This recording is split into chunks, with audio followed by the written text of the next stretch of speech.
right, everyone, thank you so much for being on the line. Thank you for spending your Saturday morning with us at Denver INC. I see a lot of familiar faces, but for those of you I have not met yet, my name is Kingston. I've been on the board for about a year now. And since Keith and Judy, our president and VP, are otherwise occupied, I am going to be leading today's session, which I'm very excited about. We have a lot of good stuff to discuss. And can everyone see my screen right now?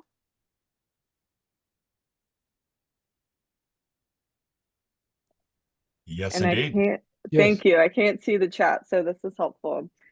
All right, so here is a quick overview of our agenda. We are recording and we're going to kick off with the land and equity acknowledgement, as we usually do. Move into the business and committee reports by our committee chairs, and then some ways for you to get involved with INC. We've got a couple of exciting initiatives coming up, and then we'll move into our featured panel focusing on cannabis cares and how to work with cannabis retailers in your neighborhoods and how those can be beneficial for your R&O. And then we'll close out with some announcements and wrap up around 11. If you have any questions or comments, feel free to drop those in the chat as we go along. And Kelsey, one of our moderators from the INC Executive Committee, will be reading those off. We'll have questions and answers after the initial introductions with our panelists. So without further ado, Kelsey, would you like to go ahead, please? Good morning, everyone. I will be reading today's land and equity acknowledgements. Land acknowledgement. As residents of Colorado, we stand on the unceded ancestral lands of the Arapaho, Cheyenne, Lakota, and Ute nations and peoples. These lands were also a site of trade, gathering, and healing for numerous other indigenous tribes. We recognize Native and Indigenous peoples as the original stewards of this land and our presence among their descendants who still dwell within it. We pay our respects to Indigenous and Native elders, past and present. Equity acknowledgement. We acknowledge that racial justice, equity, and climate justice are inextricably intertwined, and that poor, vulnerable, and primarily Black, Indigenous, and people of color disproportionately bear the burden due to the lingering effects of systemic discriminatory practices. We commit to doing our part to ensure that when taking any action to create a sustainable future, we will respect, promote, and consider our respective obligations concerning all aspects of equity and strive to create systems in which everyone can thrive. Thank you so much, Kelsey. And now for the committee reports. Do we have Joel Cox on the line? Or Joel Newell? I don't see their names just yet, but we can come back to them. But we have the next meetings for those of you interested in participating. The next ZAP meeting will be Tuesday, April 22nd from 6 to 8 p.m. via Zoom. The Transportation Committee meeting for INC will be Thursday, May 8th from 6 to 8, also via Zoom. And I know we have Lamone, don't we? Lamone, if you'd like to share an update from the DEI. Well, right now we don't really have an update. We're pretty much working with the RNO program, trying to put that together with the resource guide and actually working with the RNO workshop for this summer. So for now, as far as any DEI agenda, we don't have one right now, but it's coming. Excellent, thank you. And I see we do not have the RNO resources. This is a new committee that is working on the RNO 101 workshop that Lamone is mentioning, and we'll talk about that more with upcoming initiatives. Kelsey, did you have a question? Oh, I'm happy to speak just quickly on the RNO resources. We Great. had our first sort of committee meeting this past week. more to get to know each other and find where our respective strengths are so we can figure out how best to participate in this new committee and create as effective and efficient and useful resources for RNOs as possible. So that's a small update, and be on the lookout for more of what we're working on in the coming months. And Kelsey, did you also want to mention progress on the venue and the date for the upcoming event? Sure. So we have a confirmed date, I believe, of September 13, and we have selected the, I believe it's the South Broadway Christian Church as our venue location, roughly First and Broadway. So we're got that pinned down, and we're looking forward to sort of honing in on the agenda and finding out, based on possibly reviewing last year's survey data results, to see what topics were sort of most discussed and seeing how we can streamline. We're talking about potentially doing an RNO leadership summit in some capacity for this event as well. So working hard. It's only 5 months away, and it'll be here before we know it. So looking forward to teeing that up for our community. That's true. Excellent. And I believe Judy is also working with the rest of the committee on putting together a new survey to come out coming up this year. All right. So Jane Potts, if you could share an update on the INC Youth Civic Engagement Grant application. Thank you, Anne. Good morning, everyone. Nice to see you on a beautiful spring morning in Denver. Love it. This is a reminder that we are once again going to be acknowledging youth in our community who do special civic projects. We're looking for groups that focus with kids from the ages of 14 to 19. We have grants of we have 4 $500 grants we will be giving and one $1,000 grant. The application is fairly simple. It's on the INC website. On the top, it says 2025 Youth Awards. Click on that. It's, like I said, it's fairly simple. We really want to get the money out to these groups. So they are due on April 21st. The money will get to these organizations mid-May, and the project needs to be completed by the 15th of September. So I know I'm working this weekend with one of our former winners, the Consumption Literacy Group.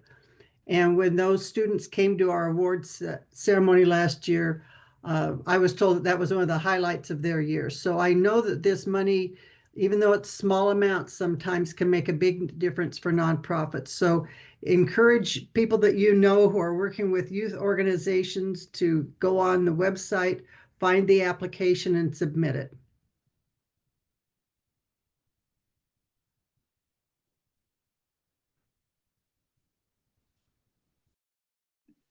And oh, there, I was going to say, you're thinking read it. Thank you, Kelsey, and thank you, Jane. Definitely, we want to make sure we have another robust Youth Awards program for our 50-year anniversary for INC. There is a slide that I will share just highlighting some of the recipients from last year.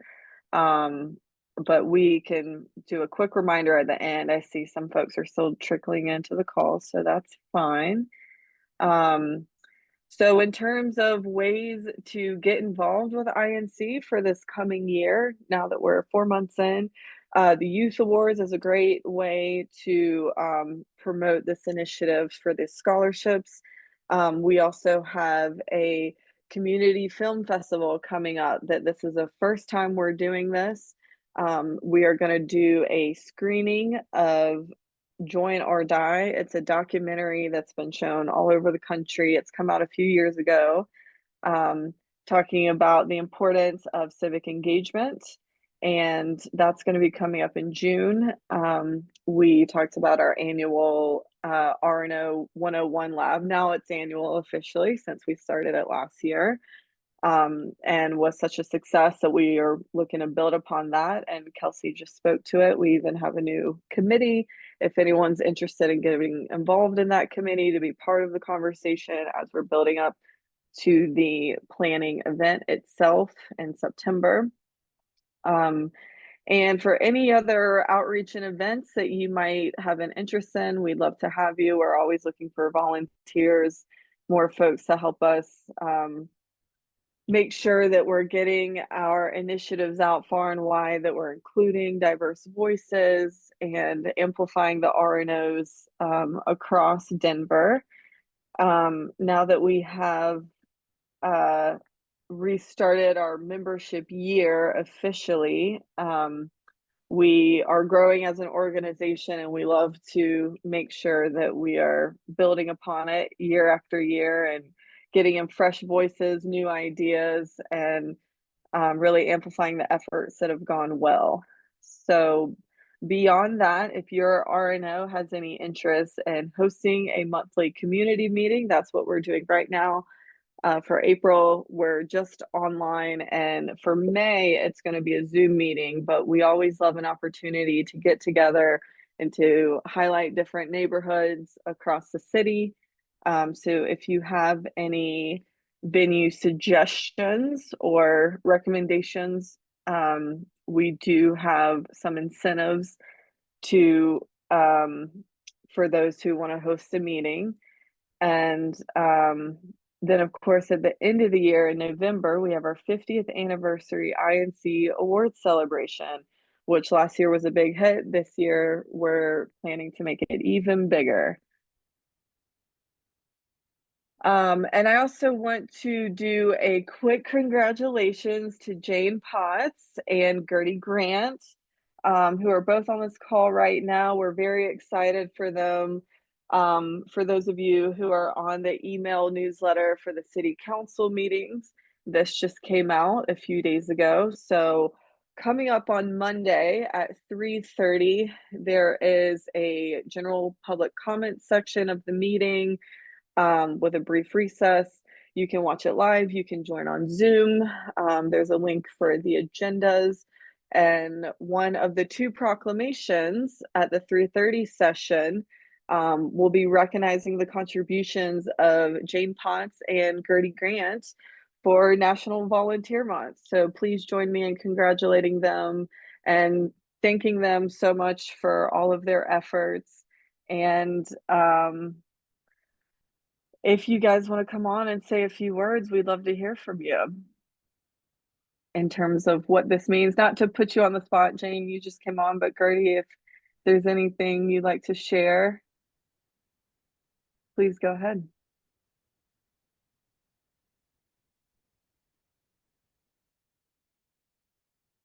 Jane, are you You're on, going to? Gertie.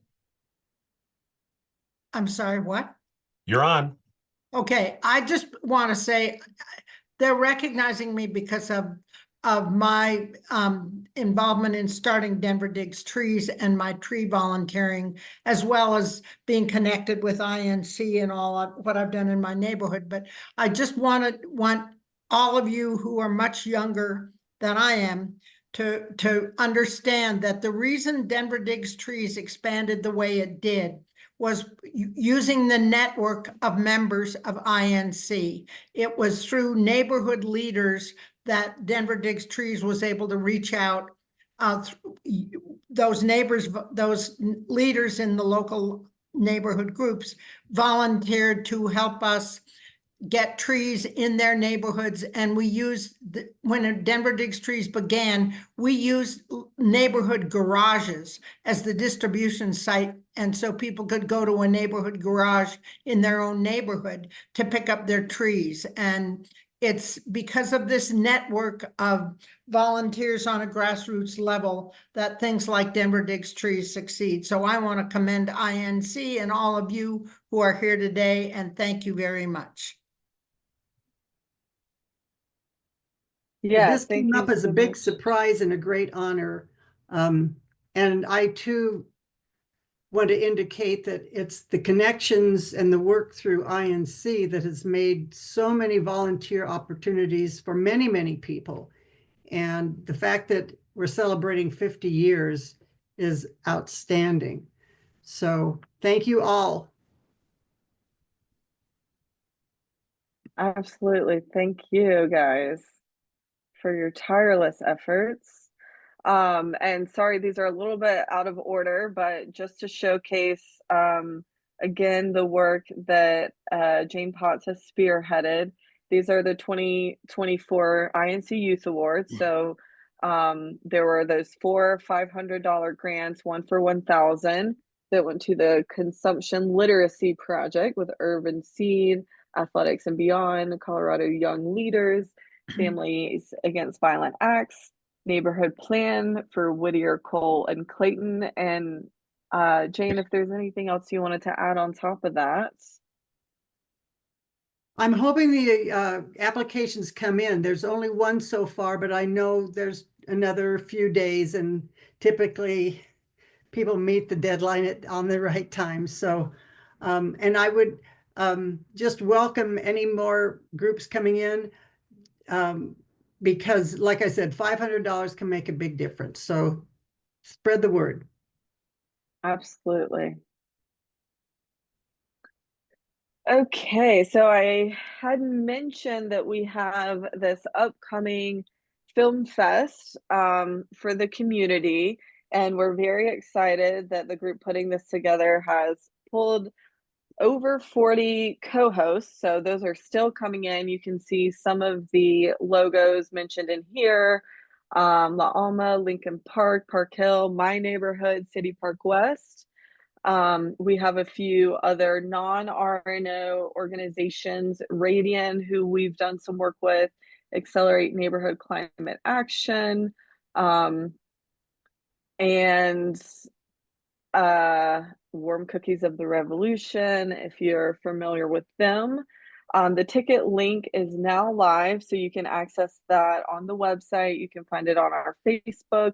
We are doing a lot of Facebook promotion for this. So if you are part of one of the RNOs that are co-hosting, we're trying to link our invitation so that folks can share that around. And we do have some time. That's not until June 12th. It's going to be a Thursday evening starting at 6 p.m. at the Historic Holiday Theater. And the capacity is about 400, so we are anticipating a rather large event. We'll do a reception beforehand with some snacks, popcorn, drinks. There's a full bar, and we have 80 tickets already reserved. And so please make sure if you are planning to participate that you're getting those tickets reserved. And afterwards, following the screening, we'll do a post-film Q&A with the director. They're going to be joining us virtually, and then the community leaders. Keith, our president of INC, is going to be moderating that portion. And if you've never been to this venue before, it's really beautiful. Some of us did a walkthrough. It's a 100-year-old restored theater in North Denver, run by the Museum of Contemporary Art. So just really beautiful and really exciting to be a part of something that's fairly new to the events that INC has done in the past.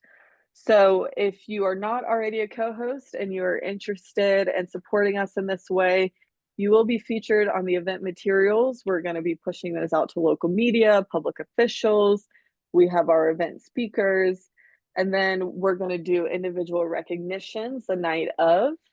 You can also have the space to advertise to your organization. We'll have a table for folks who want to share brochures, stickers, any kind of leave behinds, just to get your name out there across the community to potentially a different audience. And whatever way you're interested in collaborating, we want to make this event your own. This is for the community. And we're really looking to bolster those efforts to bring our neighborhoods together. So excite your existing members, recruit new ones who possibly aren't familiar with registered neighborhood organizations, letting them know that you exist. and having this larger citywide event that you are supporting. And, you know, of course, there's the street cred helping build out that community at a time that we need it the most. So if you have any questions about what this is or suggestions that you may have, please let me know. I'm also working with Keith on this.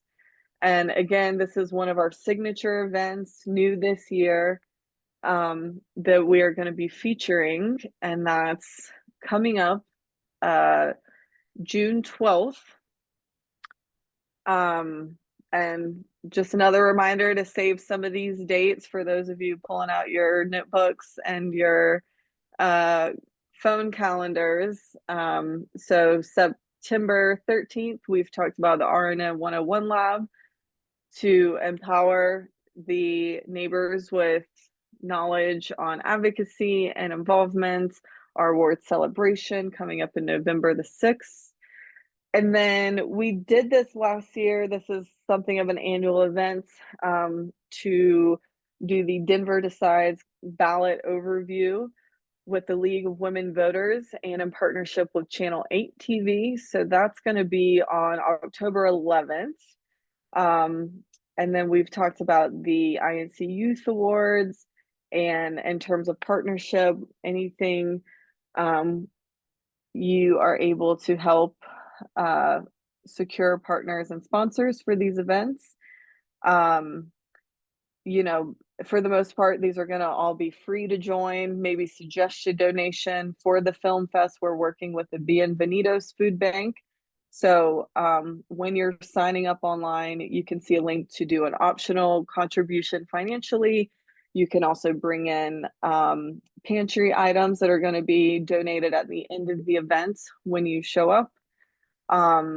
But whatever you're able to give, we're flexible in ways to work with you. And we're also working with some of the larger corporations across Denver, local groups, to make sure that we can leverage these events and opportunities to connect as many of our neighbors across the city. So if you're passionate about community building and want to contribute to these impactful efforts, please do join us. We love the ideas, we love the enthusiasm.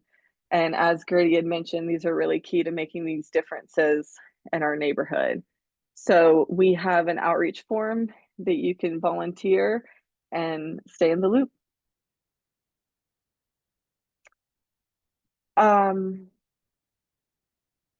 Just checking the chat really quickly to see if there's any questions.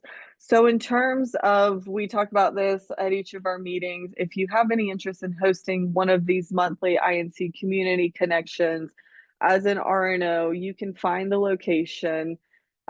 We can work with you on what kind of speakers.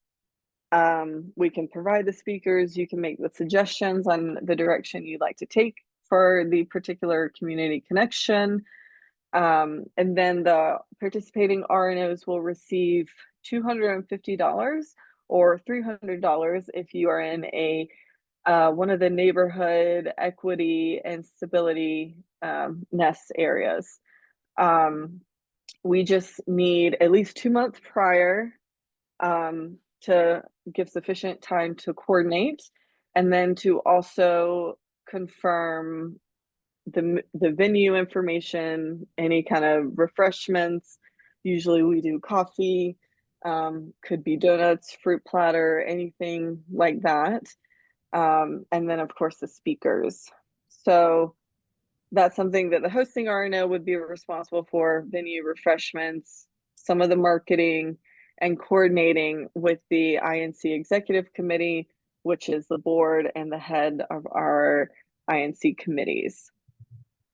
So of course, we'll provide that support as needed. And then we have templates to help outreach with venues if necessary and with speakers.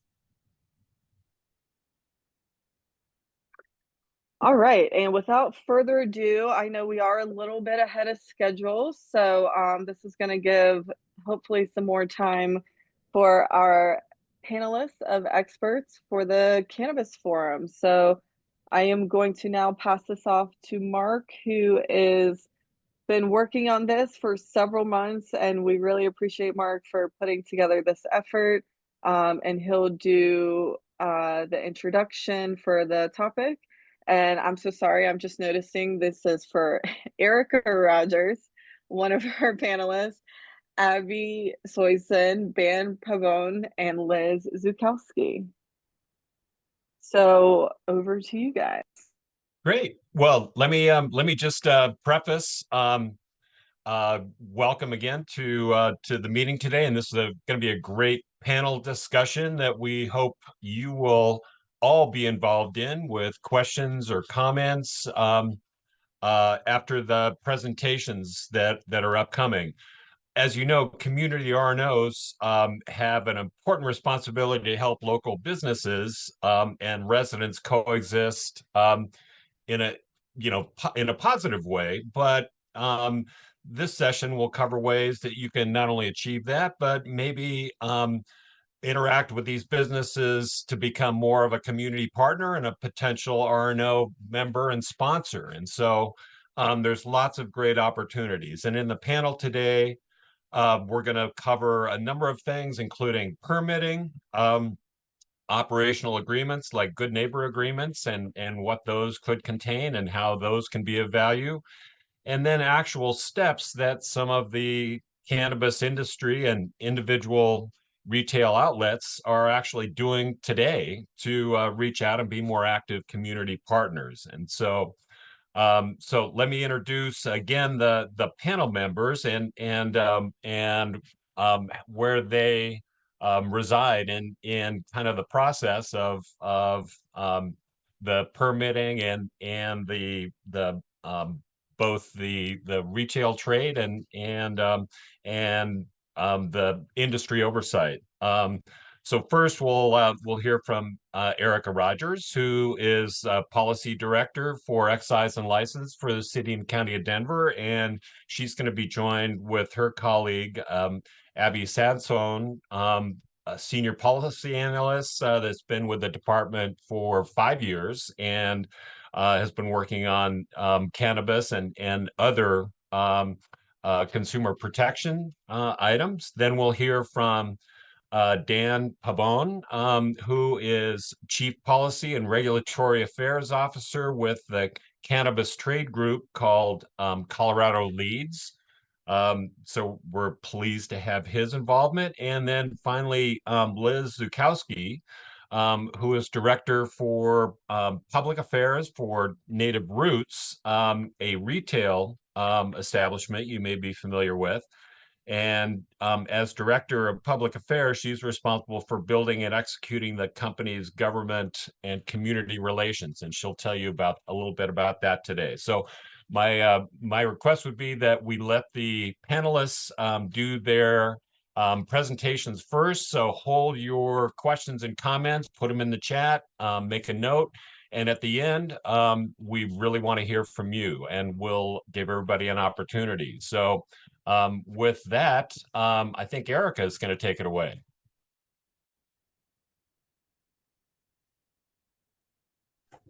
I think so. Thank you, Mark, for that great introduction. So I started sharing my screen.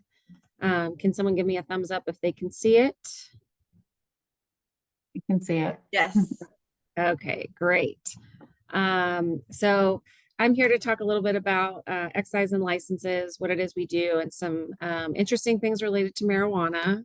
So I'll kick us off here just with an intro slide for those of you. I do see a lot of familiar names and faces on the call, but for anyone who isn't familiar, maybe not involved in their Good Neighbor Committee in their RNO or things like that, the Department of Excise and Licenses, our mission is to protect the public health, safety, and welfare by serving our community through the regulation of businesses. So our main way we do that consumer protection work is through licensing. So again, we issue those licenses as a way to protect public health and safety, right? Think food licenses to restaurants and food trucks and things like that. We also do that to support and protect our consumers from other types of issues. Think short-term rentals, residential rentals, that's the landlord license, liquor, marijuana, all of those license types. And then, of course, we also have an eye toward helping our businesses thrive, because we know good compliant businesses can be positive impacts in their community and drivers of community happiness and success. And so our goal is to help them meet those compliance standards so that they're a positive impact in their neighborhood, not a negative impact.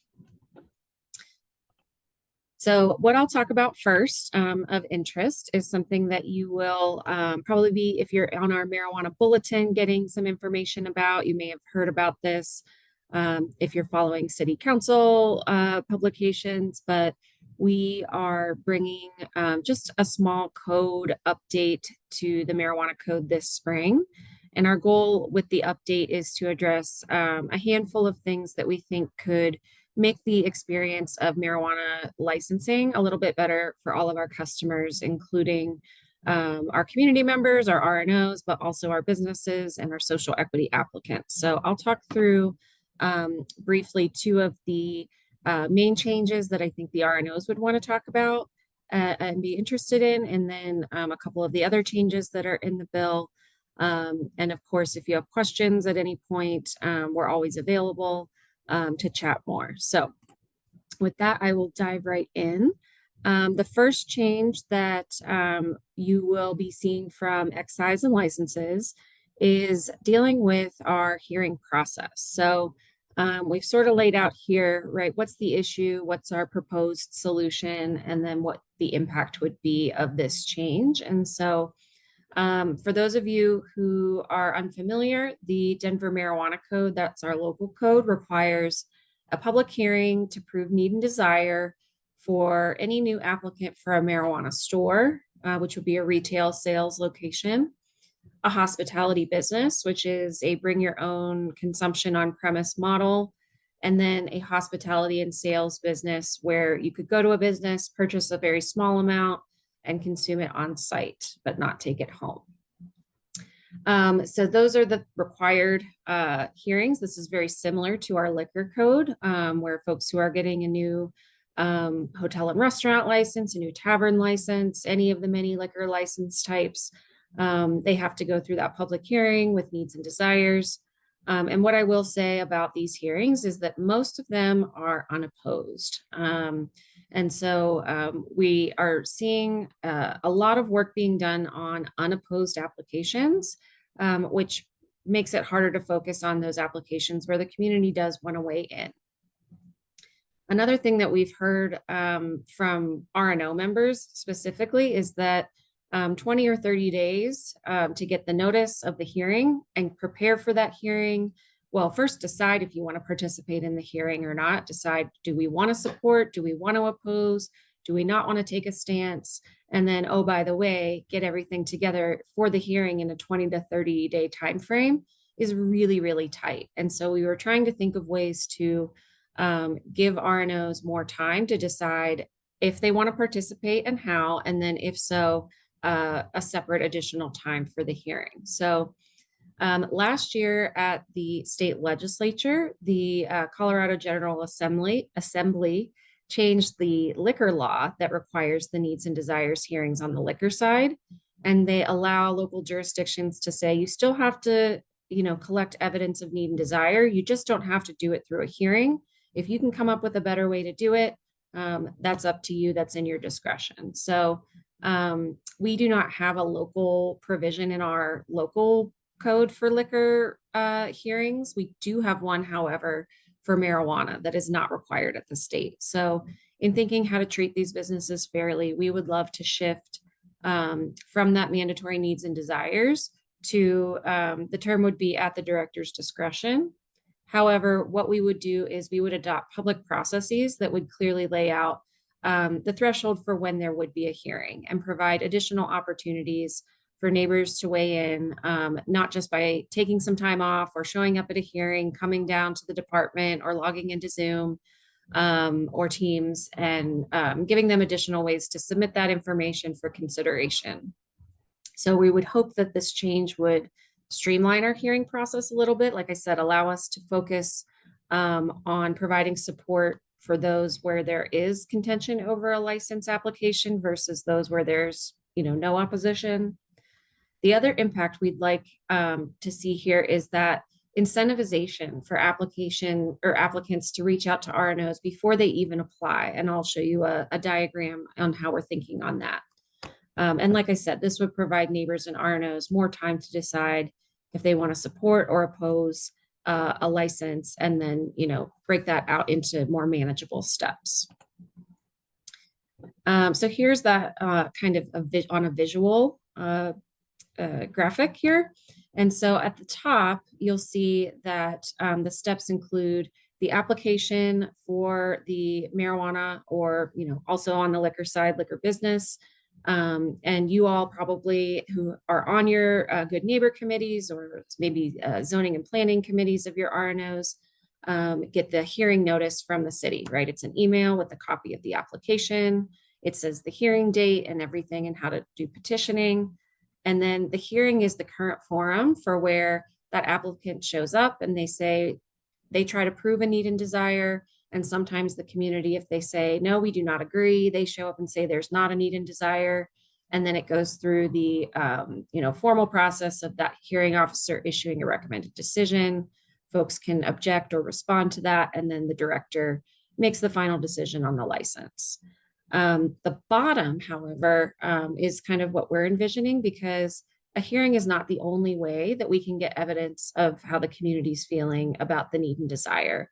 And in fact, it's kind of an intimidating way, especially for community members who are working or don't have any experience coming to these quasi-judicial settings to make their case. So what we're thinking is that we would require need and desire right at the get-go from the applicant, right?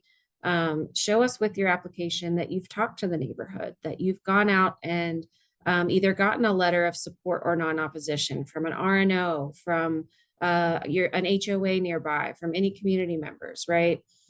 So ideally, they would be showing that at the beginning and submitting that with their application. What we would then do is send out, similarly to how we send out our hearing notice, we would send out an application notice to the city council member, to the RNOs in the neighborhood, to say, this person has applied, and also you can see who is supporting them, right? You can see maybe there are 3 RNOs in this area. There's a bunch of them that overlay the designated area. And you can see that one of them has already given their support, and you can go talk to your fellow RNO and say, hey, what made you think that? What made you give that support?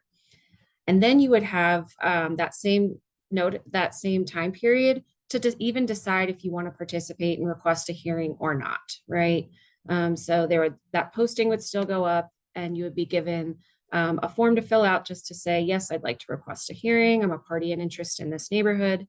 And then if we reached a threshold of people requesting a hearing, there would be an additional posting period where you could then prepare and do your petitions. And so instead of having to do all of that in that short time frame leading up to from the hearing notice to the hearing, you would see more information at the application. You might have already been contacted by the applicant, and you have 2 distinct phases. The first to decide whether to participate, and then if a hearing is set, the second phase to prepare for that hearing.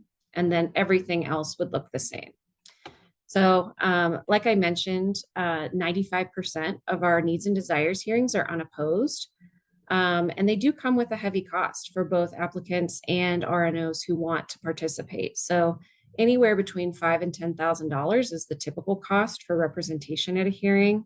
I know we had a renewal hearing just at the end of last year where an RNO did obtain legal help to help them prepare for their opposition, and they spent about $10,000 to do that. So it can be daunting, and it can be not cheap. And so especially for the applicants who come in unopposed, it feels burdensome to require them to spend that money. In addition, for full transparency, it costs the city to administer hearings about between $80,000 and $100,000 a year.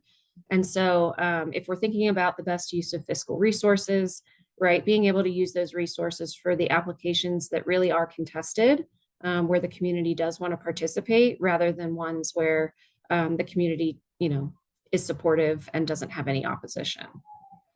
Now, I will say in relation to the representation costs for lawyers, right? In 2023, the department created a business license hearing fund, and the whole goal of that fund is to offset those legal costs incurred both by the license applicants as well as the RNOs. So any of the license hearing participants that are parties in interests. And since 2023, the department has awarded about $175,000 to both applicants and community members. So social equity applicants who may not have access to capital in the marijuana space, but also that community group that I mentioned that spent about $10,000. They were able to apply for the fund and be reimbursed for their participation. So we do understand that that's a burden for participation and want to help mitigate that as much as possible. The other big change that we're proposing that would have probably an impact of interest for our RNO community is a retail allowance for our medical only marijuana stores. So this is a very sort of niche issue, but it's what it comes down to is that most of our existing medical only outlets, so they used to be called dispensaries, right? Medical dispensaries. Then for a while they were called medical marijuana centers.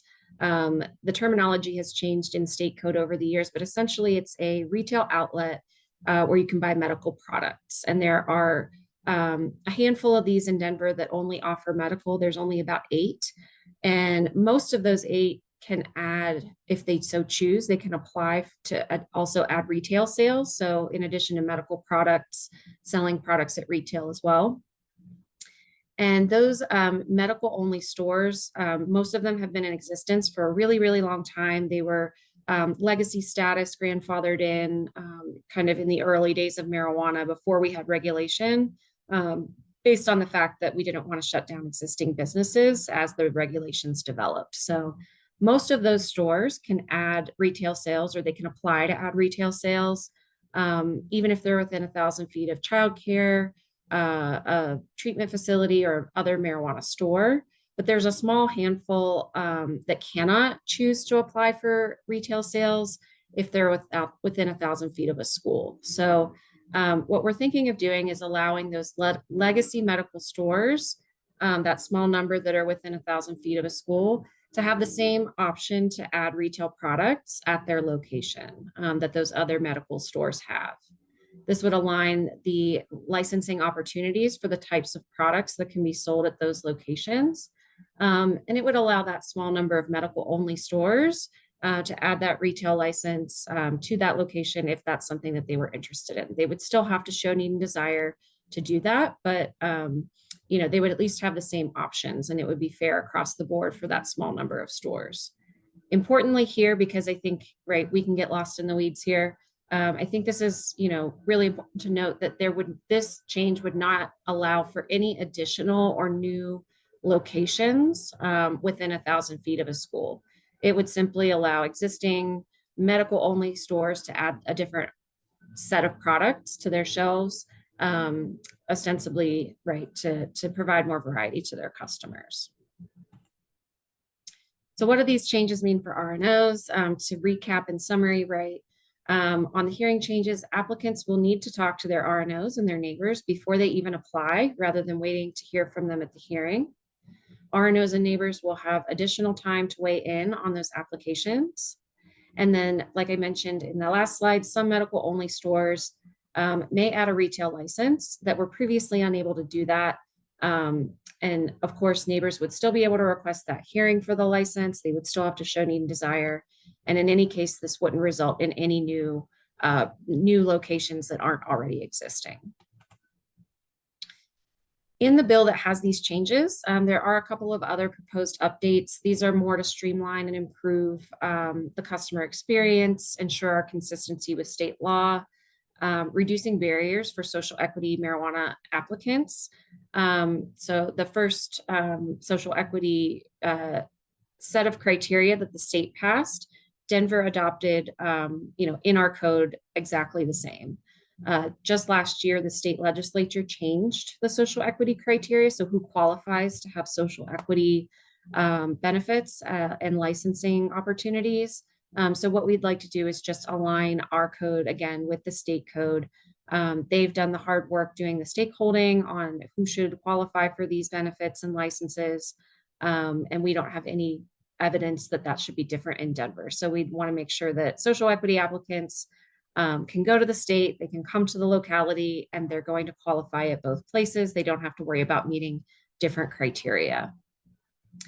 There's also a provision about allowing digital communication options, not just via certified mail.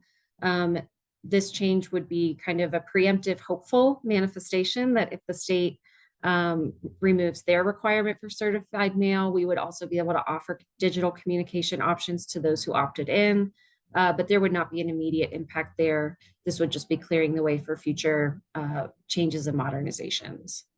And then the last change, one issue that folks may not know about is that sometimes marijuana businesses, as they struggle or close, go into what's called receivership, where a court appoints someone to act on behalf of the licensee in order to wrap up their affairs or deal with outstanding debts or close down the business.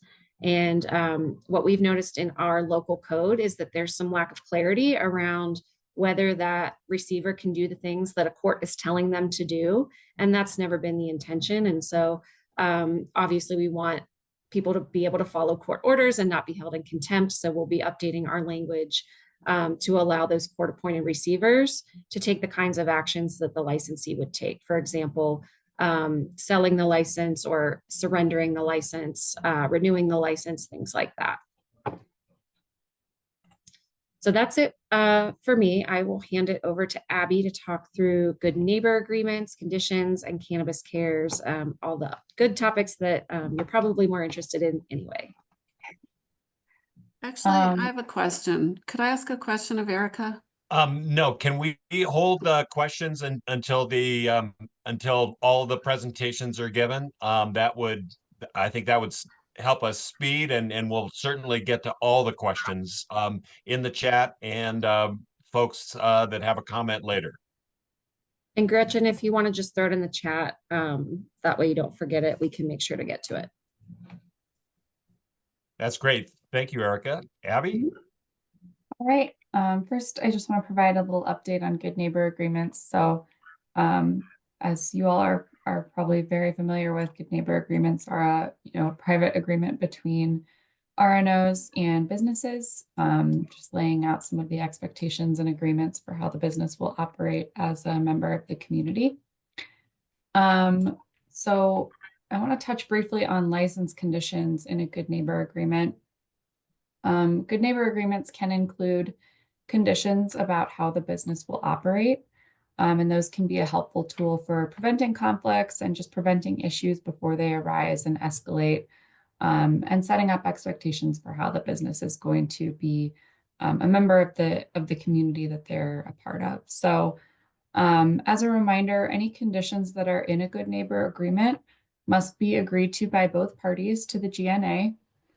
They have to be in compliance with state laws, rules, and regulations, so they can't conflict with any other laws or rules. And then importantly, they have to be enforceable by the department. And often we get questions about what does that mean? What is and is not enforceable by the department? And so our city attorney's office has put together some guidance for how to write conditions, and giving some really concrete examples of things that are and are not enforceable by the department. Things like conditions that include vague language, like reasonable steps, reasonable efforts, things like that are not enforceable. And then the document goes through in quite a bit of detail what it means to have conditions that do not run afoul of other laws and regulations, and that are enforceable by the department. So I've asked Anne to share that around with everybody, that handout that we have. So hopefully you all find it helpful in clarifying what conditions should look like when they're in a good neighbor agreement. And then next, I want to touch on something kind of fun. So a couple of years ago, the city created what's called our Cannabis Cares program. So cannabis businesses have been required to submit social impact plans as part of their new and renewal applications for their licenses since 2021, I believe. And so in 2023, we wanted to kind of tie that social impact plan to a recognition program so that we could recognize those businesses that are going above and beyond to make an impact in the community. And then also kind of incentivize folks to maybe up their game a little bit when it comes to social impact and provide something that they can earn to demonstrate to the community all the good work that they're doing. So we came up with a badging system. And so we have 6 badges. There's 2 social equity badges. One is awarded automatically to social equity licensees. So that's that hot air balloon on the far left side of the screen. And then social equity supporters are businesses that have done activities that support social equity licensees. Then we have our community engagement badge. So businesses that are really involved in their local community around the neighborhood of their business.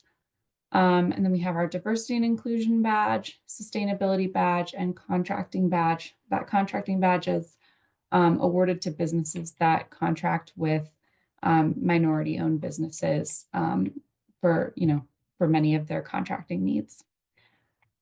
So how does a business earn a badge? Like I said, every marijuana business is required to fill out a social impact plan on their new application and their renewal application each year. And in that social impact plan, they select from, there's about 20 activities in the 5 different categories. And they select which activities they've completed in the year prior. And they also have the ability to fill in, other activities. So if there are things that they've done that aren't listed, they can share those with us as well. The business submits that social impact plan with their renewal application, and then our staff reviews the social impact plan. And if the business selects at least 10 activities in each category, they can earn a badge in that category. So the business is required to substantiate that activity. So they have to provide information like what organization they worked with, what number of volunteer hours they contributed, or what donation amount they contributed. And the date of that activity. And then if they complete 10 activities in a category, they get a badge in that category. If they complete 10 activities in all 5 categories, then they're a Cannabis Cares champion. So they get a special extra level of recognition. So one that I want to highlight specifically for you all, as it might be relevant to the work that you're doing in your community, is our community engagement badge. So like I said, there are about 20 activities that qualify for the community engagement badge. Those are all listed on our website. But a few that I wanted to highlight for you all are specific to work being done by RNOs. So a business could qualify for a badge by sponsoring a charitable event hosted by an RNO or a business improvement district, by donating to or volunteering for an RNO in the area, or by executing a good neighbor agreement with an RNO. So just things to be aware of as you're talking to marijuana businesses, and maybe letting them know that these are ways that they could qualify for that badge if they want to. And then what do badge recipients get? They get a certificate to display at their business. They receive digital files of the badges that they can use in their marketing and packaging and things like that. And then they also are listed on the Cannabis Cares website, and they get a shout out from Excise and Licenses on our LinkedIn page. So you can see in the pictures there, one of our Cannabis Cares champions did an activation at the 420 event at Civic Center Park last year, kind of highlighting the badges that they received. So we were excited to see that. So finally, just some resources on our Cannabis Cares website. It's denvergov.org/cannabiscares. You can find lists of all the activities that businesses can do to earn badges. You can also find a list of Cannabis Cares champions and social equity businesses that are licensed. And our 2024 Cannabis Cares champions included a couple of Jars cannabis stores and then a standing akimbo store. So you can see that's kind of the extra level of recognition that they get for doing so many activities in the community. So with that, that concludes our piece of the presentation, I guess. Great, thank you very much, Abby and Erica. I know there's a couple of questions that are in the chat, and we will get to those. But I'd like to move to our next panel member presentation from Dan Pabon. Dan, are you with us? I'm here. Good morning. Good morning. Thanks for joining us. Take it away. Great. Thanks, Mark. And thanks to those at the INC and to Excise and License and Liz Zukowski for joining this morning. My name is Dan Pabon. I currently serve as the Chief Policy and Regulatory Affairs Officer for the parent company called Schwaz, which is the owner of Starbuds, Emerald Fields, and Standing Akimbo, which you just heard about as a Cannabis Cares Champion badge holder. So personally, and my company has a lot of experience with partnering with RNOs in our communities to develop relationships, look at sponsorships, facilitate grand openings, all of the above. My role here today is to represent Colorado Leads, which is the industry statewide organization for cannabis businesses, the only statewide organization that exists at this point. And we do advocacy inside the state capitol, some of work in our local jurisdictions, Denver, Aurora, et cetera. And our primary mission is to represent the industry in the most positive light. As you might imagine, there's lots of different experiences that many individuals and organizations have with the cannabis industry, and we're here as sort of a resource and a connector to those businesses that are committed to doing community work, social work, all the pieces that Abby just described as part of the Cannabis Cares program and beyond. So if I can, I'm just going to share with you a bit of information about Colorado Leads, just so you have some perspective. So bear with me for 1 second here.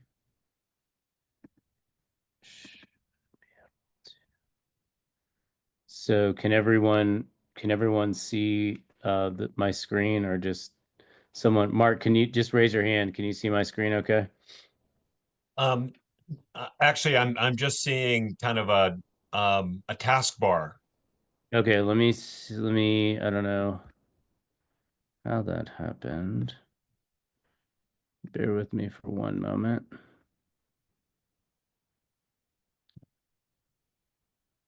Yeah, I see the taskbar too.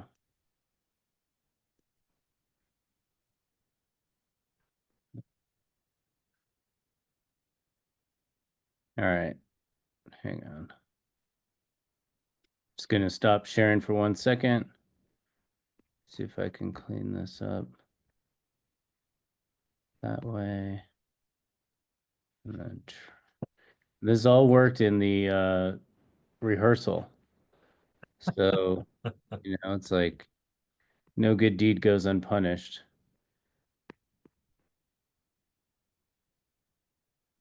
I think that will work. I think everybody's pretty used to a few steps in our technical process. Okay. Does that look Yep, better? we got it. Okay.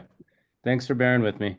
All right, so this is our annual report. I'm not going to go through this in exacting detail, but I just wanted to kind of give some quick highlights about us and sort of overall. I know this is city focused, but as you can imagine, since we're a statewide organization, we sort of focus on, all policies, all businesses beyond just the city of Denver. And so this gives you a little bit of a snapshot about the industry since the inception of recreational sales, which began January 1st, 2014, which is over 11 years ago. We've sold about $16.9 billion in marijuana in Colorado, generated about $3 billion in tax revenue for the state. Right now, or as of last year, there was 2,276 licenses, and as of last year, there were 29,000 licenses.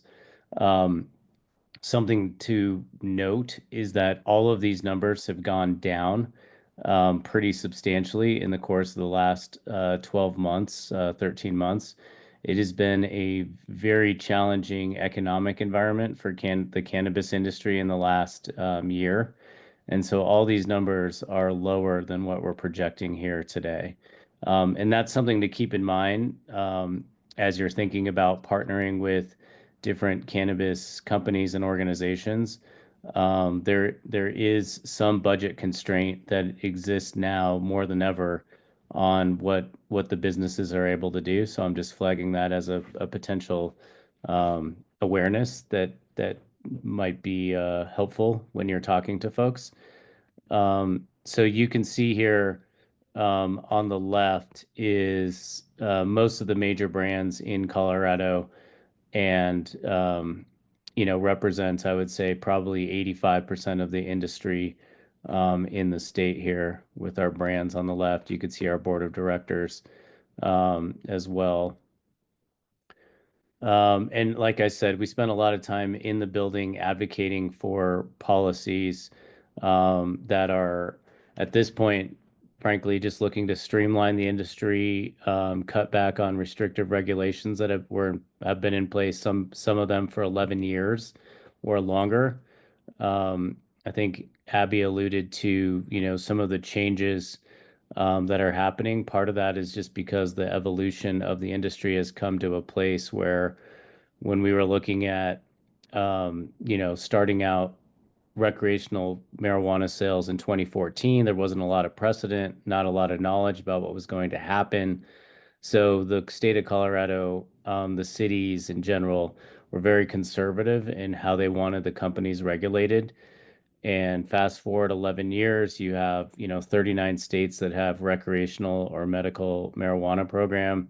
Colorado is no longer at the top of the competing list. In fact, we're the least competitive of all those states from an economic perspective. So the time has come to essentially look at streamlining and changing these regulations to catch up with modern operations and how things actually played out in 2025. So you can see some of the things that we've worked on. One of the things we did do was ban intoxicating hemp in Colorado. For those of you who are aware of that issue, there's the ability in a lot of other states for 18-year-olds and younger to buy hemp products that are labeled as hemp. So they pass muster under the federal law, but they're intoxicating, and it's a big issue nationwide. Colorado was one of the first, in conjunction with the industry, to ban intoxicating hemp. So that was something that we're very proud of. Just to kind of round out here, so we also engage in, we have a policy committee, and we have discussions about what these policy changes look like. I think probably the most important is our community engagement here. So you can see we're pretty active in the community. Happy to take any questions about what that looks like. But all of these different brands, these are highlights of some of the work that we've done. Liz will talk about NativeRoots and the work that they've done in the community.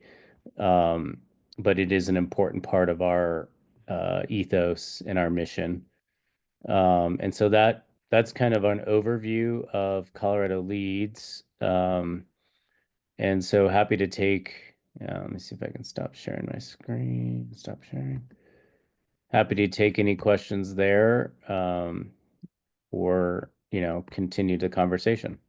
Yeah, thanks, Dan. And as I mentioned, we're monitoring the chat, and a number of questions have come up and some answers as well. So please note your question or comment in the chat if you'd like. But we're going to move on to the last one. Thank you very much, Dan, for that overall statewide and nationwide perspective from the industry. Now we've got Liz from NativeRoots.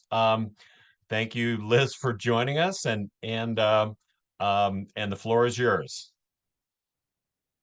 Excuse me. Thank you, Mark. Dan, I was glad to see that that report. I didn't realize how much room NativeRoots took up in the community section, but that's very cool because we do a lot and we like to share that with everyone. I'm gonna try to open up my presenter view. Okay, so just a little bit about myself and NativeRoots. I'm Liz Zukowski. I'm the Director of Public Affairs for NativeRoots.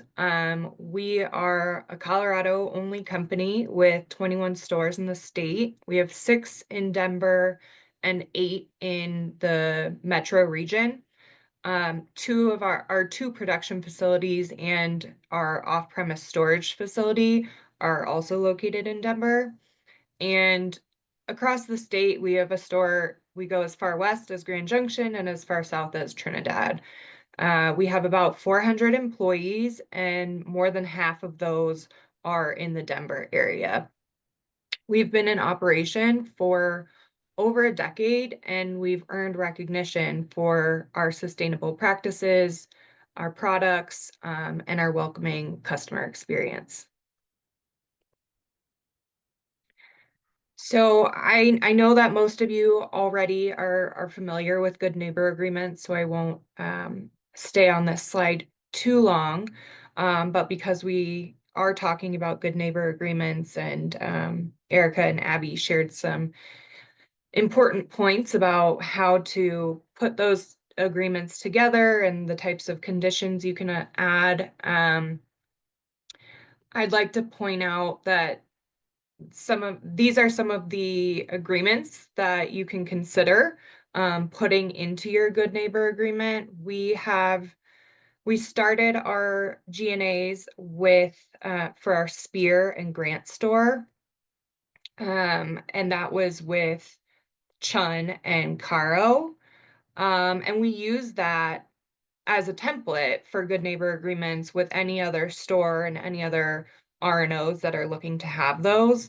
You can find that agreement on the Chun website. They have a whole list of Good Neighbor Agreements that they have with all types of businesses. But that serves as a really good template, and then you can kind of customize it to what is important for your R&O and your members.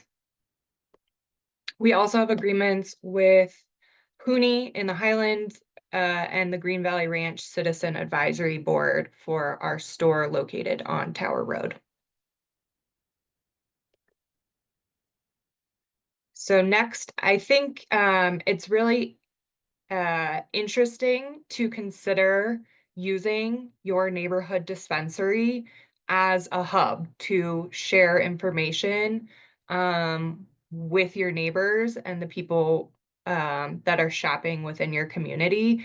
Because there are 273 stores in dispensaries in Denver, they really serve each individual local neighborhood. So you can use dispensaries to promote your R&O meetings, you can host food and supply drives, you can spread information. We've done voter registration events at our stores. You can connect neighbors and do additional fundraising. And this is a picture of our community board in our Littleton store, which is actually in Denver, but close enough to Littleton, we call it the Littleton store.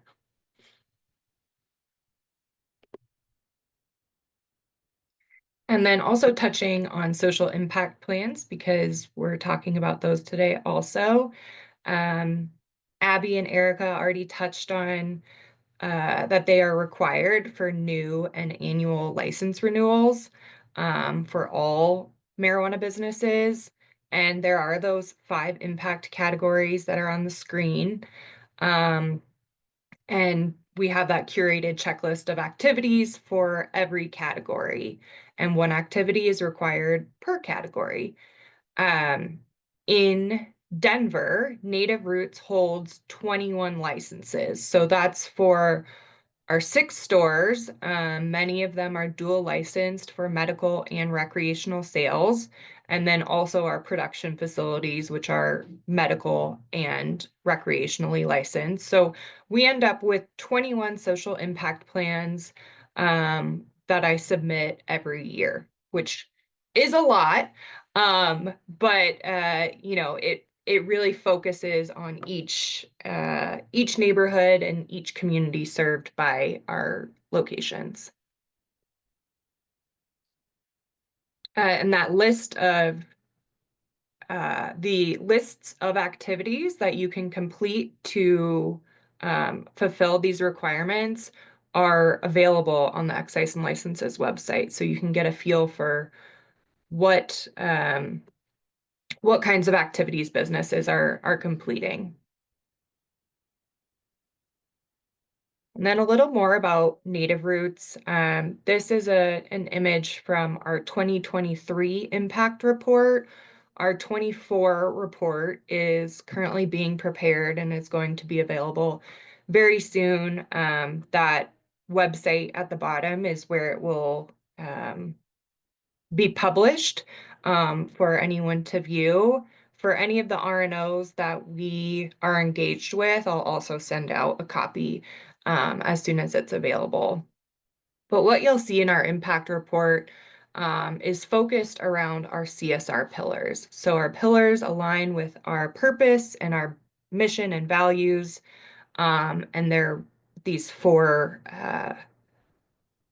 areas shown on the screen: diversity, equity and inclusion, sustainability, wellness, and community. And community is very central to the other 3 pillars, and it's a consistent thread throughout all of our social impact efforts. We have employee-led volunteer committees that are focused on the other 3 pillars. And then of note, down here at the left-hand corner, you're going to see this little bronze badge. Last year, we became certified at the bronze level by the Colorado Green Business Network. That's a program that's offered through the Colorado Department of Public Health and Environment. It's a voluntary program for any type of business that focuses on sustainability efforts and reducing carbon emissions. So we were very proud to earn that recognition, and we're going to continue striving to increase that level each year. And then the other badge or the other logo is we're also a member of the Colorado Proud program. So you see that sticker on your produce. That's most likely where you're seeing it because those are Colorado grown and produced products. Cannabis businesses also in the state are Colorado Proud, and everything we sell in our stores is produced in the state. And if you click on that link as well, or visit that link, you'll find that full report from 2023.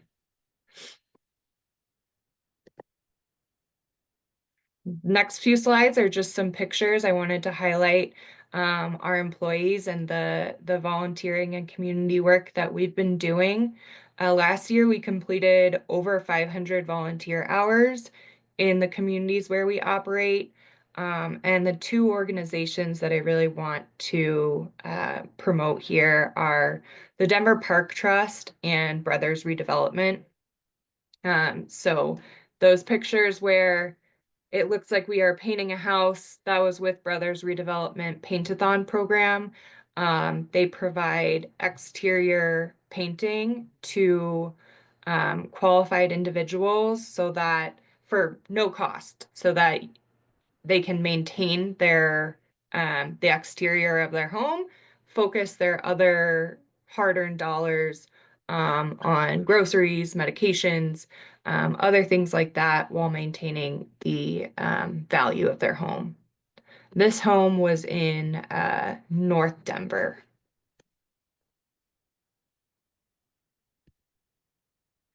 Some other pictures, that bottom left corner, that's our Highlands store. We did a neighborhood cleanup. And then that bottom central picture, that's our mountain team, or some of our employees from our mountain team. I couldn't leave them off of here, volunteering on the sustainability crew for a festival in, I believe, Keystone.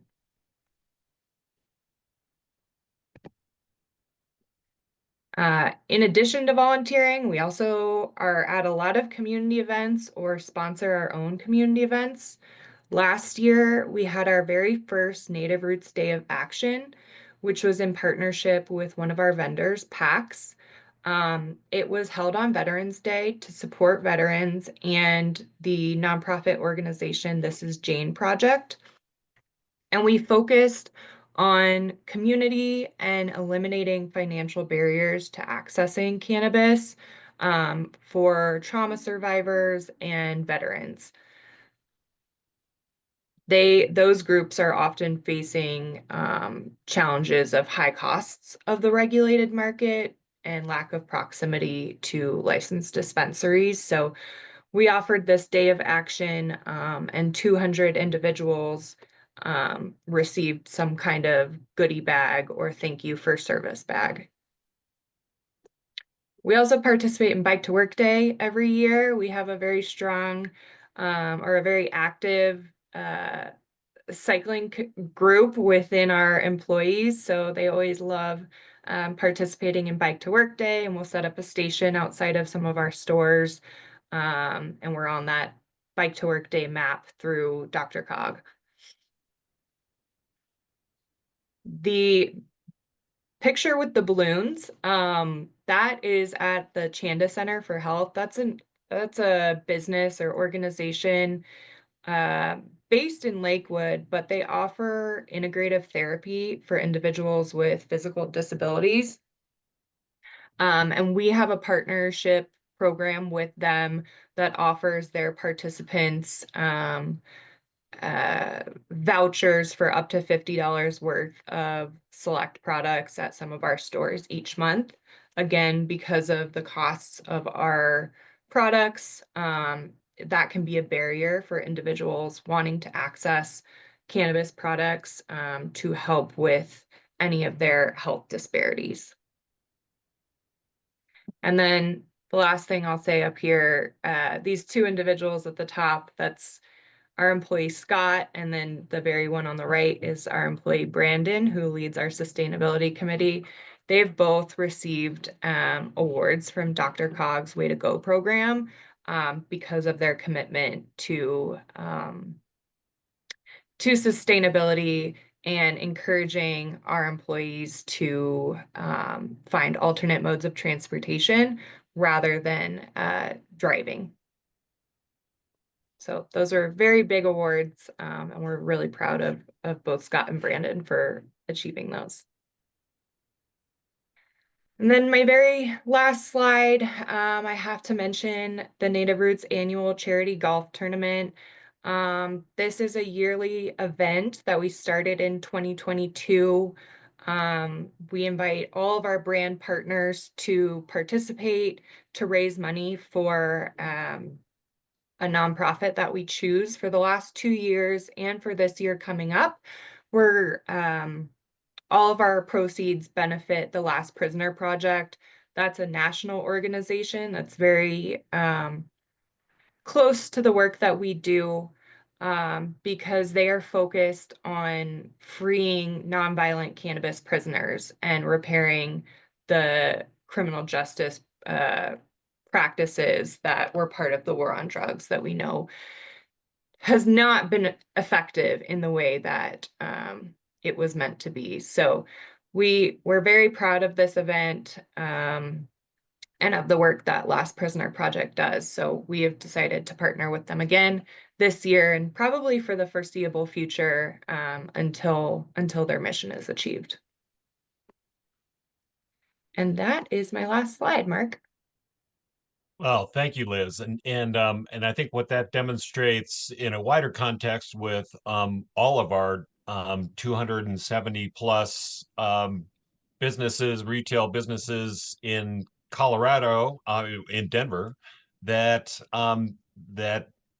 many of these organizations really want to partner and really want to be a part of the neighborhood communities that they're in. And so yeah, really appreciate that perspective. And so we've kind of covered the territory of from permitting to community engagement, and that was our objective. I thank the panel members very much for their presentations.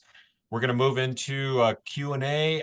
We've had some pretty active back and forth discussions, some answers, questions and answers on the chat. But I think one of the things that came up, Anne, if you could help, Erica sent us, I think, a handout that that if you're able to bring that up either now or as part of this Q&A, that kind of highlighted some of the attributes that can be part of a GNA, and part of the conditions that are actually written into the permit, that both Erica and Abby talked about. And Abby or Erica, do you want to just quickly kind of help us review this? And we'll make this available in some form to any of the participants that are interested in having a hard copy. Yeah, I was trying to figure out a way to share it in the chat, but I could not do that. So if you want to email it out to everyone who's been on the call, and feel free to share far and wide. This is public. We're getting it added to our website. We just kind of finalized this in the last few weeks, but we've gotten so many questions from RNO members and GNA committees to say, what does legal mean? What does enforceable mean? What is good? What is not? What's going to get kicked back, right? And people just want to make sure that they're executing and writing their GNA conditions in a way that is helpful, right? And so we totally understand that. And this was drafted by our city attorney's office, so it has, the citations and the DRMC, which is our Denver Revised Municipal Code, as well as our department rules on hearings. So I'll go over this just briefly. I won't read it all to you, but it has certain sections. So things that we commonly see that are hard to enforce because they're not defined are vague language, right? So things like Abby said, best efforts, good faith, reasonable action. These are really hard for us to know, right? There's no standard in the law that we can point to. And so we don't want to be arbitrary and capricious in our enforcement. So these are hard for us to adopt. However, we do have conditions that we adopt that have specific actions, like, for example, develop policies and procedures is likely permissible. So if you have a policy and procedure, one place this comes up, let's say, is in noise, right? Noise is a pretty common, or trash, right? Something that has an impact on the community. If you say, the licensee will make reasonable steps to ensure trash isn't carried throughout the neighborhood, that's pretty vague. But if you say, the applicant or licensee agrees to develop a policy and procedure for handling trash and handling trash complaints, that's a more specific action. So it sort of gets at the same thing, but it's much easier for us to say, hey, do you have a policy and procedure? That's what you agreed to, right? Rather than, did you make reasonable steps? That's very subjective. So that's the first bucket. The next bucket is conditions that restrict hours of operation. These are not enforceable by the department because state law trumps us, right? We can't usurp state law. So that kind of prevents us from imposing those restrictions. Now, you guys can agree to that in your GNA. That's right, the private contract that you're making, just like I have a private contract with my landlord that, I'm not going to allow guests to smoke cigarettes in my unit, same kind of thing. But the city can't enforce that because the law doesn't allow us to. However, conditions related to closure of patios or windows or certain entertainment at times, those could be permissible rather than the whole business shutting down. Another bucket is conditions that obligate third parties to do something or enter into an agreement, right? We cannot tell anyone that they have to contract in a certain way, right? And we can't obligate people, especially people who are not party to a GNA, like any future purchaser of a license. That's just not something we have. That's government overreach, right? We don't have the legal ability to do that. So there's some examples of those that we have seen listed there. Conditions that require abiding by specific laws, rules, or regulations, like the noise code or smoking regulations. Again, these apply to all licensees. We don't need them as a condition on the license to be able to take action against that licensee. So if you're having problems with a business, whether it's a condition or not, the only way we would know that that's happening is through a complaint. And what I always encourage neighbors and residents to do is we have a tendency as humans, I know myself, I do this, right? And again, I'm going to use my apartment as an example. The heat's not working in my apartment. And it feels like, well, everyone knows the heat isn't working. Why do I need to submit a complaint? I know my neighbor submitted a complaint, so they know. And, yes, perhaps your neighbor submitted, but maybe they just told you they submitted it, right? Or maybe the property owner doesn't know because no one submitted it. Everyone's just walking around grumpy and hot in the apartment building. So what I always tell people is if you're experiencing an issue, tell us. Even if it's 40 of you telling us the same thing, that's really helpful to us because then we have, one person may say something just slightly differently that makes us go, oh, wow, that's a piece of information we didn't know. So I always tell people, whether it's a condition or not, if you're seeing a law violation or you're having a complaint, as many people as are experiencing it, encourage them to let us know. And I think this is maybe, oh no, not the last, but another bucket that we see conditions that are hard for us to enforce deals with targeting groups of people. I think this comes up mostly when people are trying to figure out how do we deal with locations that might attract gang activity or, certain hate groups. Like that's a concerning thing for a community. And so it's just a matter of, what is the language that is able to get at that problem in a way that we can help. So certain general prohibitions on like, you can't wear purple clothes. That's discrimination. We can't do that. However, right, some of the more specific conditions, talking about insignia, lettering, markings that have specific gangs or hate groups, right? If, there's a dress code that says you cannot come in if you're wearing something with a Nazi swastika, that's very specific. That's much easier for us, to agree to put on the face of the license. This sort of relates to the contracting piece, but conditions that are related to transfers or modifications, generally these are permissible. However, one thing that we've been asked about is a changing concept, right? If somebody wants to go from a 70s disco bar to a country western line dancing bar, that's within their right?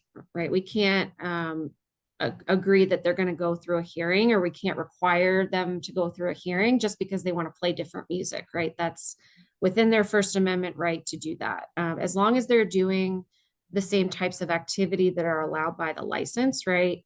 That's not really our purview. Now, if they are going from a standard cabaret to a dance cabaret, that could trigger a new hearing. Or if they are going from just selling beer and wine to selling beer, wine, and shots and liquor, that would trigger a hearing. So that's up on the liquor side. I know it's a marijuana focused meeting, but that's typically where we get those requests. So just something to keep in mind there.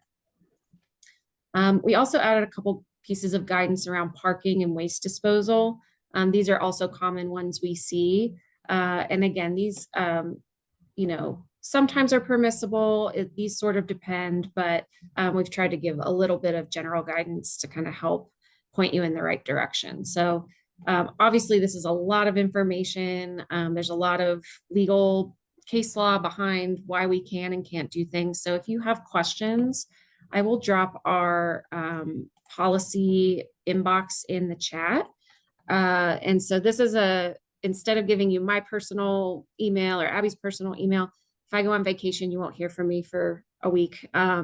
This box is monitored by Abby, me, and one other teammate. So this is the fastest way to get a response. So I'll drop that in the chat if you have any questions about either the conditions handout, anything we've talked about today, or you're like, hey, those ladies might know about this. Feel free to drop us an email and we'll get back to you. Whoever's least busy at the time, we'll get back to you as soon as we can. Thanks, Erica. That's great. And so let's see, in the chat we had I think Bruce Basket had some social equity questions that that I think you were responding to. And Robert Schmid had a G&A provisions question. And Gretchen, I guess, just left us, but I think she got her questions addressed, or at least there was some discussion.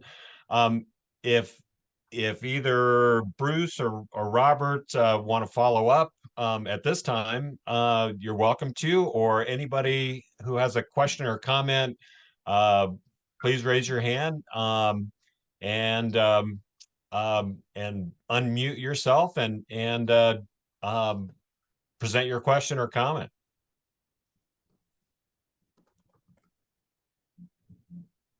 Hi, this is Robert Schmid. Well, my question was, I will say it was generally responded to, but from our recent interaction with, and I don't have the email up in front of me with the person's name on it from excise and licensing, is that there is a defined number of points from a GNA that can be attached to a liquor license. And my question is that similar condition of a certain number of points in a GNA attachable to a marijuana license? Yeah. And the answer was kind of vague. I think I'll look into it, but it's, you know, I guess it would be look into it as far as it would apply to marijuana sales, because we've gotten a definite response from excise and licensing as to the number of GNA points that can be attached to a liquor license. Yeah, I looked in our rules while some other folks were chatting, Robert. I don't see it in our hearing rules. I'd have to I'll do a deep dive just to double check and follow up, but I think that's more of a rule of thumb. There was a point in time a few years ago, maybe more than a few, but where folks were asking to have the whole GNA printed on the face of the license. And, you know, that's obviously not practicable for anyone. So I think that was a rule of thumb that we started telling people, like, pick your top 3, the most important. So I'll talk to our staff and just see if they have something they can point to that dictates that. But I think it's just a rule of thumb to ensure folks are getting the most important points. I think if you brought 4 and said these are our 4 most, I don't know that anyone would tell you that's not the case, or they should be, but I don't want to talk out of turn. And so I will double check, and I'll email maybe Mark and Ann. Can I just do a follow-up email to you all so that you can share with the group on that piece? Yeah, we should be able to do that. So yeah, feel free. Okay. And I think just the point should not be lost that a GNA is that private agreement, and can cover whatever provisions the two parties, the retail establishment and the community organization, the RNOs, negotiate. And maybe some of those provisions can't be in the enforceable in the permit, but those are part of the agreement. So RNOs should be encouraged to to develop an agreement that has the provisions that are important to them, and maybe communicate with excise and license and with our policy team about what can be part of the permit, but that should not preclude other provisions. Well, just to make sure that everybody on this call is clear, a GNA is not enforceable by the city. So yes, you may say that it is an agreement between the two parties, but there is no regulation in city code to enforce that GNA if the applicant is in violation of a provision. And we've been told that. So No, that's correct. That's correct. And it's it's kind of it's a good faith agreement. Good faith agreement. That's right. Okay. Well, it's enforceable by a court like any other contract. I know that's, I understand there are barriers to that, of course, but yes, the condition on the face of the license is the difference, right? The GNA we cannot enforce as its own contract, but the conditions on the license we can and do. That's why there needs to be a clear path for the number of important salient points from a GNA that can be attached to a liquor license. Because then the most important points that not to be redundant, but are important to the RNO, then become enforceable through the liquor license. And it's not just a good faith agreement between two parties. And maybe there's an opportunity as that, some of those enforceable provisions are better clarified, or at least through practice become more uniform, that could be some better guidance that is attached to the guidance document that Erica just reviewed. So looks like Gertie, you have a question or comment? Yes, I do. It's about that I have two questions, and I have to at first preface it all by saying I am old enough that I used marijuana when it was illegal, but it wasn't nearly as potent as it is now. And my son has a friend that got, I think, addicted to marijuana, and it really impacted his life. I'm wondering if, given and this is not a question so much for you, Erica, but for Dan, and the folks involved in the industry, is the industry funding research about addiction and what, the impact of it, particularly now that Washington is saying science doesn't matter anymore. And my other question may be for Erica, and it's in the licensing of the change in the policy or the procedures for getting a license for a new marijuana store. My experience with liquor licenses is that the people who want to gauge neighborhood support start at the very outer boundaries of the designated area. And those folks are not the ones that are really impacted by activities of a marijuana store, or of a store, whether it's liquor or marijuana. They may patronize it, but they're not the ones impacted by it. In this new policy where the applicants have to show neighborhood support, are you able legally to distinguish between people who live 4 blocks away as opposed to the people who live half a block away? Those are my two questions. So Um, I can take Great, the Dan. first Go ahead, I can Dan. take the Thanks. first one, which is I think Ms. Grant, if you were asking how is either the industry contributing to or how are the tax dollars that the industry is contributing being used with respect to addiction and other types of programs. Just kind of big picture, since 2014, the industry has contributed $3 billion in taxes to the state of Colorado into local jurisdictions. Ultimately, the legislature and the local jurisdictions get to decide how those tax dollars are being spent. A large bulk of those tax dollars go to building schools throughout the state of Colorado. And there's been a lot of different proposals for those tax dollars over the last 11 years, as you can imagine. So a lot of that money has gone to treat addiction related to opioid addiction. A lot of that has gone to mental health programs, substance use programs, any number of programs that address any kind of addiction or substance use issues over the last 10 years. I would say that the industry taxes are probably, if not the biggest contributor to those programs, one of the biggest contributor from a sales tax perspective, because no one else is taxed at the same rate that we are. Your regular everyday goods in the state are taxed at 2.9%. Marijuana products are taxed at 15%. So 5 times what your normal state tax is. So there has been a lot of dollars that have been contributed to this. It's not the industry say, it's the lawmakers say.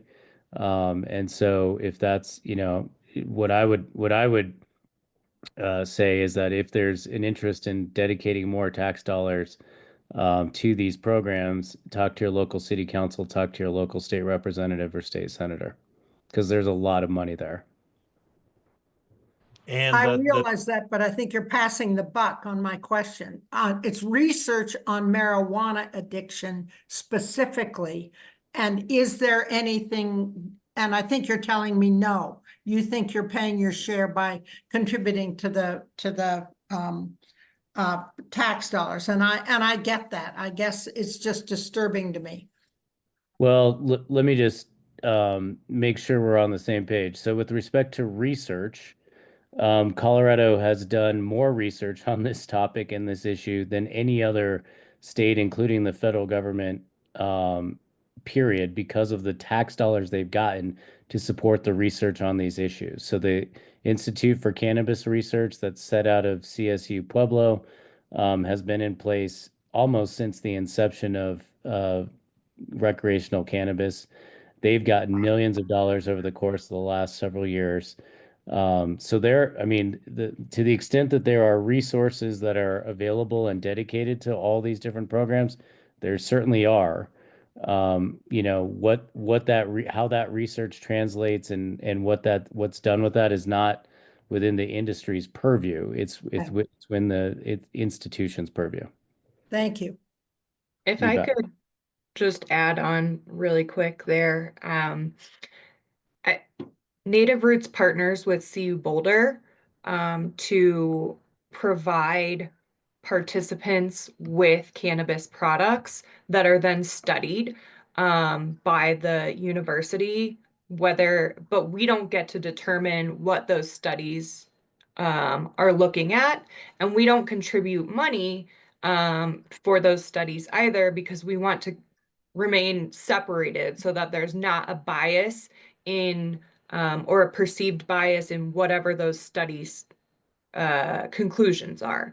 So, if we were to contribute money and say, please study addiction or dependency of marijuana in individuals, and then the report came out and the conclusion was something that people didn't agree with or didn't find to fit within their ideology, then we might, it might skew the results a bit and dilute the importance of that information.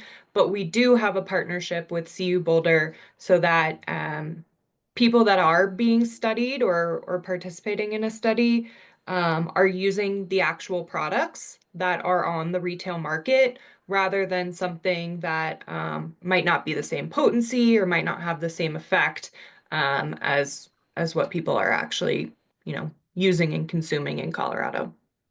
Thank you. Great, thanks. And I guess the second part of that question was proximity was a permitting question.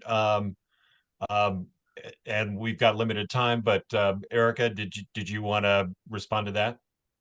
I can, but I sort of forget the question. I'm sorry. It's, go ahead, A Mark. proximity question, of affected entities, whether they are whether that affected area is large or whether it's the Oh, yes, immediate yes. neighbors.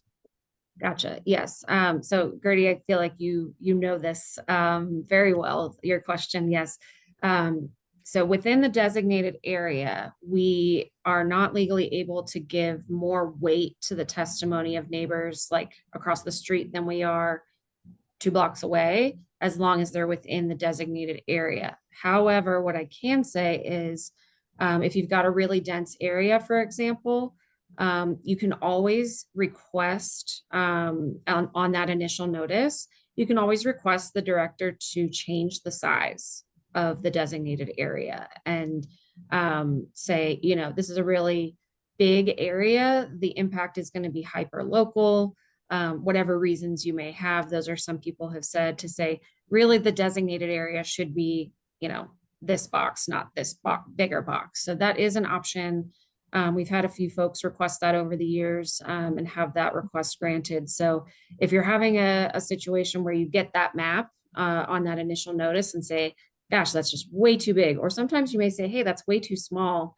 There are 2 RNOs here and they should both be able to weigh in because they're both impacted by this.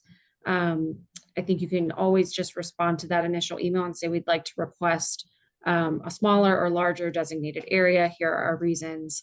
And we don't usually get any objection to that. So that may be a different way to get at what you're hoping. Great, thank you. I think Carl Buckstein had a question about interface with between Denver and adjacent counties in regards to the cooperation or the interface between jurisdictions. Carl, did you get that addressed by Erica?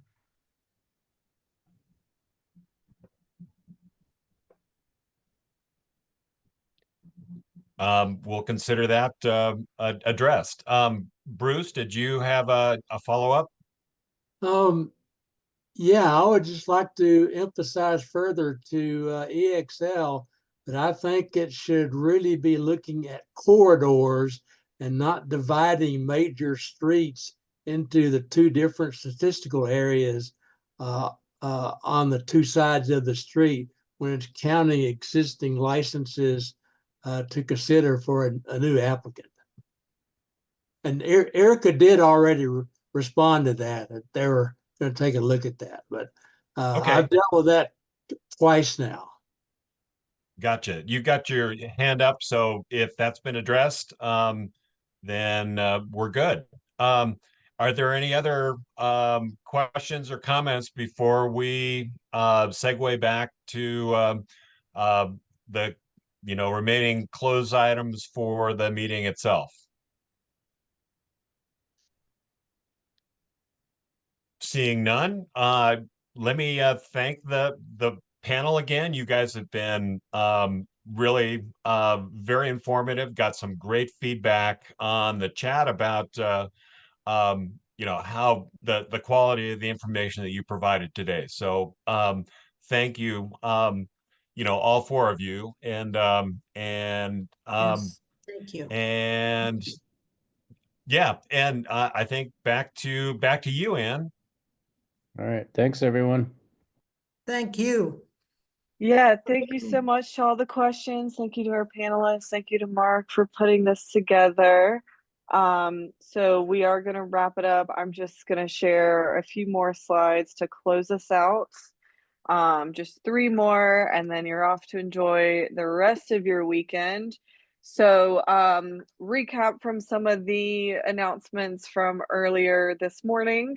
For our upcoming committee meetings, we have zoning and planning on April 22nd, 6 to 8 p.m. online. Our next community meeting for May will be on the 10th from 9 to 11 a.m. Same time. The topic will be how to avoid the new scams, what's trending in scams, how can we protect ourselves against these scams.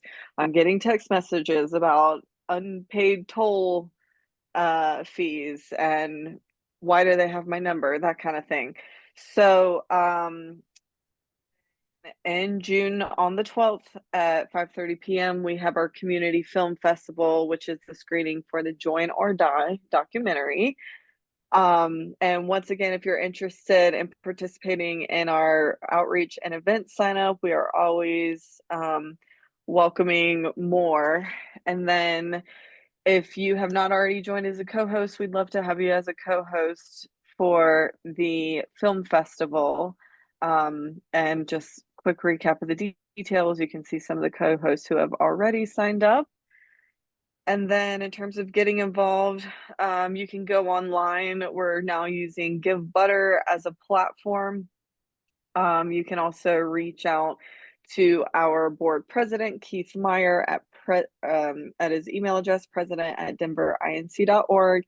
And then myself and Shane Lorimer have been working on membership. So if you have anything, queries related to that, you can reach us at membership@denverinc.org.